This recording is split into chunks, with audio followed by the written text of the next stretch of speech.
Hey, good afternoon, cadets. It's Lieutenant Colonel Baker on the lesson 3 of the team building. And it's taking charge, your leadership responsibilities. So in the first chapter, we talked about there was 4 lessons on leadership and how you develop those skills. The second chapter was all about listening, writing, giving speeches, career path.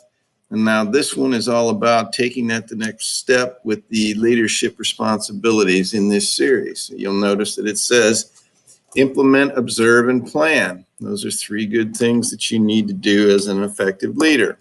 Okay. So, as always, we have an essential question. How do you apply the steps of leadership as you take on the basic responsibilities of team leader and squad leader? Okay. Some of you have already been squad leaders. Some of you might not have been appointed as a squad leader. A squad leader is the lowest level of a team leadership in our program. So you need to really take it seriously. And all these effective leadership skills that you're learning, put them into play and become the best squad leader that you can be in that company or in our battalion. And believe me, people take notice when your leadership skills are enhanced. Huh? That's what we look for in this program. So think about a procession without a leader. Okay, we do the homecoming parade. We also do the Oak Island parade. How would that go if nobody was in charge and you guys just marched willy-nilly and went anywhere you want, didn't follow the route, didn't stay in step, didn't do any of that stuff? Would it go well or would it go great? Okay, I think we all know the answer. It will not go very well. It'll look like a soup sandwich, and you don't want that, especially out in the general public, where we want to look as good as we can because people are always watching our program and how well we're doing. And there's a lot of people that have gone through our program since it's been around for over 45 years. So think about that when you're outside of school and we're doing some type of event. Okay? You have a long history to uphold. Okay? So we are going to view the video on the processionary caterpillars.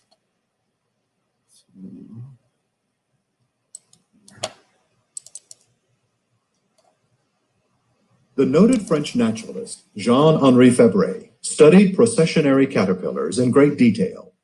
What makes this caterpillar special is its instinct to follow in lockstep the caterpillar in front of it.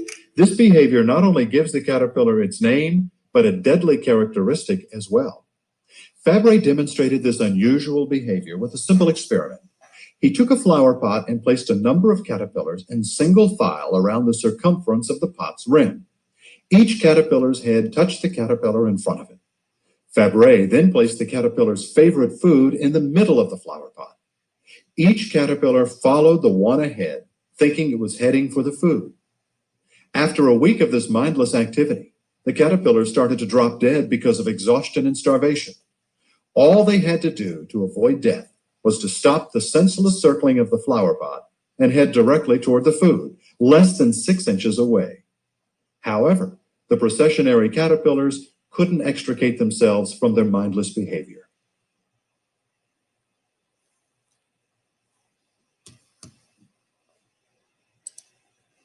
Okay, what a great story. Okay, so how successful would a team be if everyone were like the processionary caterpillar? Everybody just kept their nose to the ground and followed the next person in front of them. Okay? It's almost like the Pied Piper and the mice, where they followed the first one over the cliff and everybody just followed because that's what they've always done. Okay? And then how can you be more of a leader and less of a follower? It's good to be a good follower, and you need to be that, but there are times when you're going to need to be a leader to step up. Sometimes you've probably been in a situation where you look around and everybody, I don't want to be in charge. Man, they're all scared to be in charge. There's nothing wrong with being in charge. Sometimes you're going to have to do it and do things that you're uncomfortable with. And that's why we put you in positions here, in leadership positions, where after a while you get so used to it, it doesn't bother you anymore. That's how you can be an effective leader when you get out of the program. Okay? People notice that. Okay? All right, so think about what you know about the roles of leaders and followers in your platoon. Okay, we haven't actually set the platoons yet. We start the 21st of September to start creating our companies. So I can't wait for that since we had a little break from the coronavirus and what they've done. So, okay. So what are the main factors that will determine the morale of your team members and the degree they are willing to work as a team to accomplish your goals? Your actions and behavior. Remember what I talked about? You lead by example.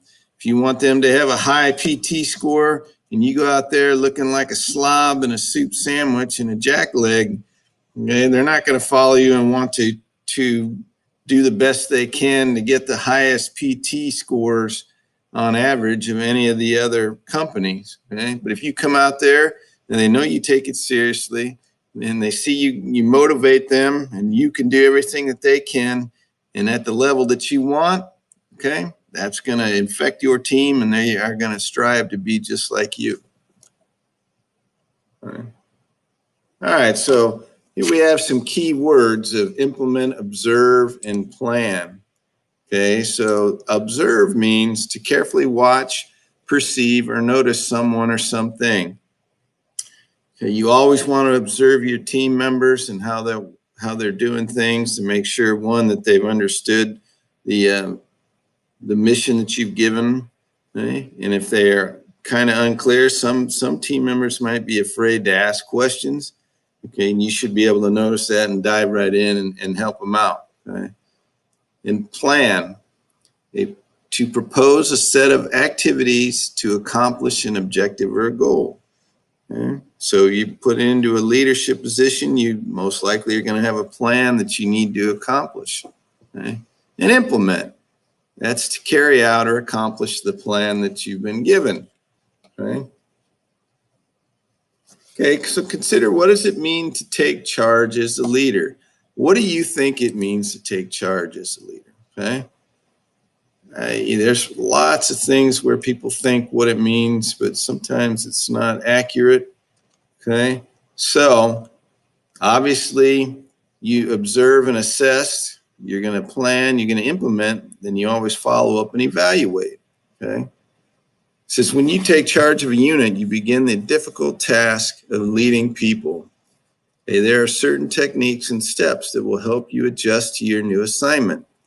Since first impressions are usually lasting ones, these steps will help you make a better first impression, regardless of the level of development of your followers, especially in drill. Your actions and behavior must be consistent with appropriate leader behavior. Okay, that's the observe, assess, you plan, implement, and then follow up and evaluate. Okay. All right, so think about the leadership roles within a squad. Okay, you have the platoon leader, you have your platoon sergeant, but now we have the squad leader and you have your two team leaders under him. Okay, so what are your responsibilities as a leader? Okay? An effective organization is essential for mission accomplishment. A prerequisite for a unit to function with maximum efficiency is that individuals within the unit effectively function together. The solution is to develop and maintain teamwork, which is a product of one's duties, responsibilities, and authority, as well as one's relationships with peers, supervisors, and followers. To achieve effective teamwork, leaders need a complete understanding of their duties and responsibilities. So if you get put in as a squad leader, we will give you your duties and responsibilities of what you need to accomplish to be an effective squad leader. Okay, we're not just going to leave you hanging. Okay, most likely I'm going to make the platoon leader, the company commander, or first sergeant give you those duties and then mentor you to make sure that you become an effective squad leader. All right.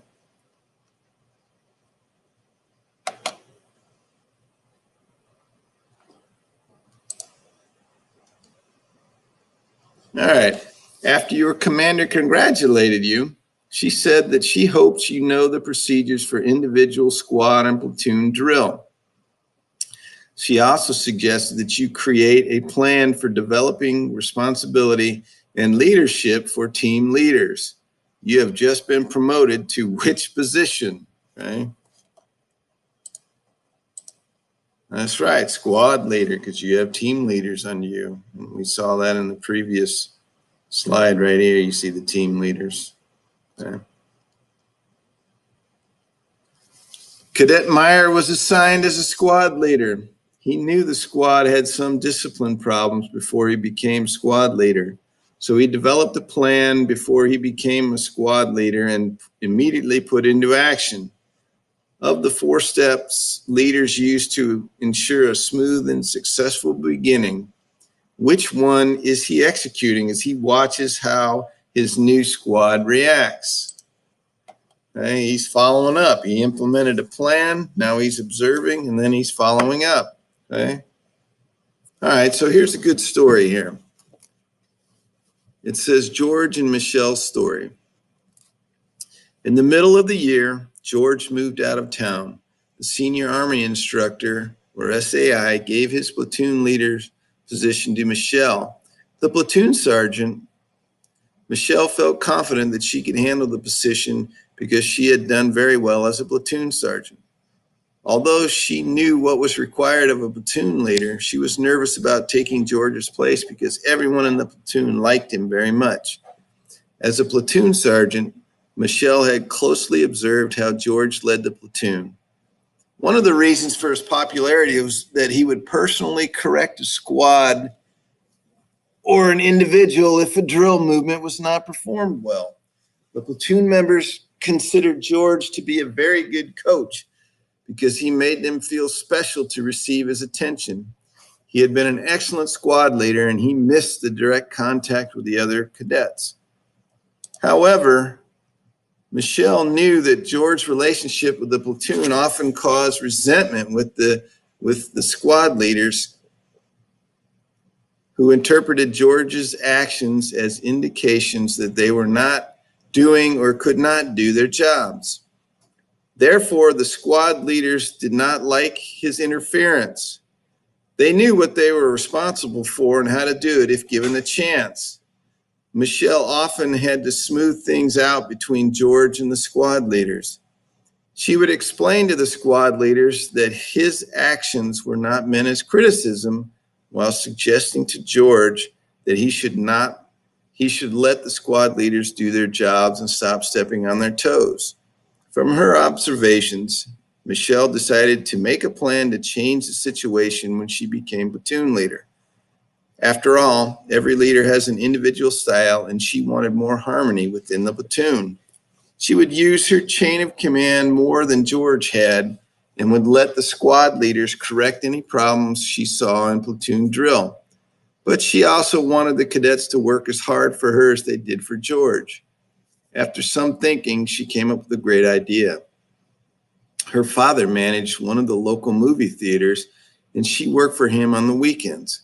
What if she exchanged a few hours of work for discounted tickets and food?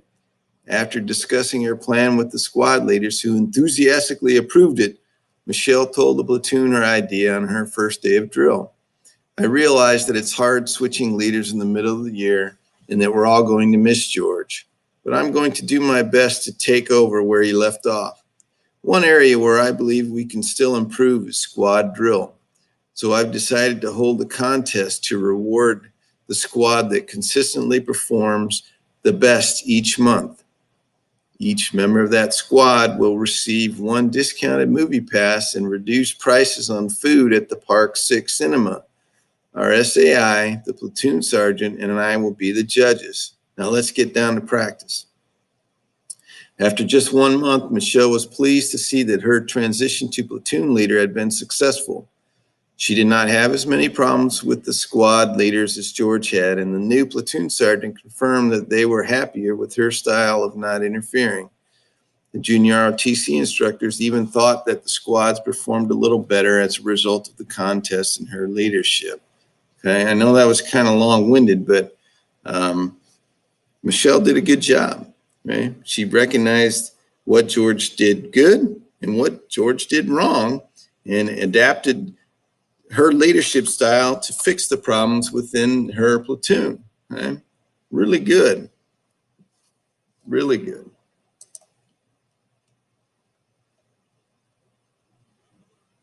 Okay, and we're going to have to go through over the winning colors again if you don't remember what the winning colors are.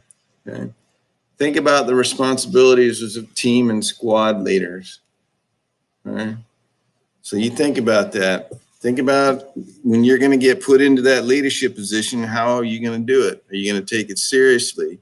Are you going to become an effective leader? Are you just going to be like Brian and all those case studies we had to do in the leadership series, who had the laissez-faire attitude that didn't really care? Okay? We want you to care. To be an effective leader, you must care. Okay? Choose the synonym for implement. That's right, it's fulfill. Okay? Choose the synonym for observe. Okay? Notice. Choose the synonym for plan. It's proposal. Okay?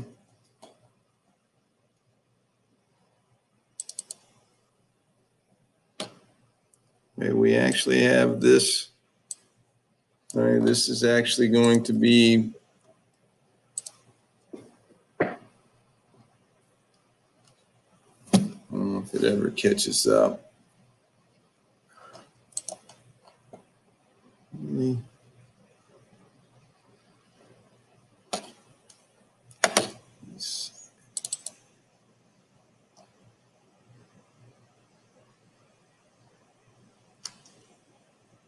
Oh my goodness, come on.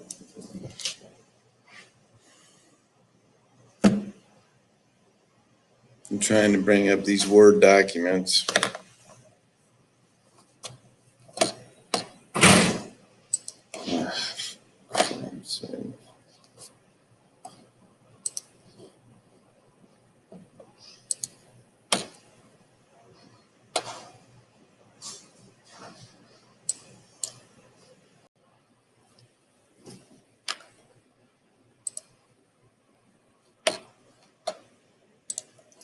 Okay, so you have to fill out this performance assessment task. Okay, these are the questions that you need to complete in the comments, and that's something that's due after the end of this